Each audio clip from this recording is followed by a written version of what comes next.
Повторно гори околу кањонот Матка. Пожарот кој доцна синоќа беше ставен под контрола попаднево повторно е активен. Пожарникари, екипи на дирекцијата за заштита и спасување, мештани, градските предпријатија се на терен и прават напори повторно да го локализираат пожарот. Денеска гореше околу селата Студеничани и Моране и тамо се действува со сите расположливи средства во моментов. Сепак некритично во Македонски Брод, каде што цел ден действуваат војни хеликоптери, македонски, турски и бугарски, потпомогнати од авионите за гаснење пожари.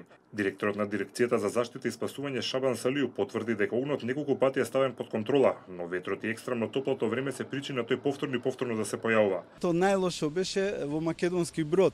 Цел ден беше под контрола пожарот и беше во друг дел проблем, меѓутоа пред 10 минути 15 известен сум во местноста Могилец во Македонски Брод имало опасност и по куќите на местното население, меѓутоа действуваат авионите на дирекцијата за заштита и спасување АТ-802А и пожарот се става под контрола.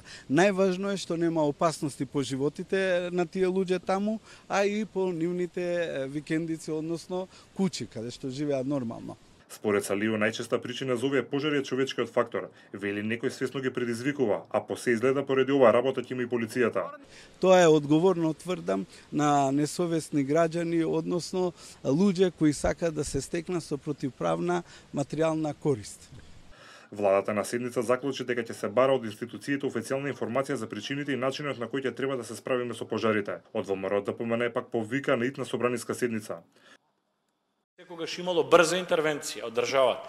Министри, пратеници, градоначалници биле на терен и действувале, координирале по 24 часа. Јас сум бил лично многу пати на места каде што имало пожари, сум бил таму заедно со припадници на армијата, на полицијата, со граѓани, со пожарникари. Сега немаме никаква активност. Повторувам, 2 недели, според наши информации, пожарот во Поречието не е третиран никако.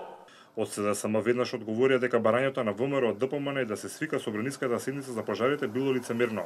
Шилегов кажа дека допред доаѓањето на новата власт, авионите за гаснење пожари биле нефункционални. Информациите од УХМР дека од утре ќе има и засилен ветер го запалија црвеното светло во институциите. Се очекува тој да предизвика проширување, па дури разговорување на веќе изгаснатите пожари. Последните информации говорат дека државата забрзано се подготвува да одговори соодветно на овој предизвик, а ако е потребно, помош ќе се побарало и од трети земји.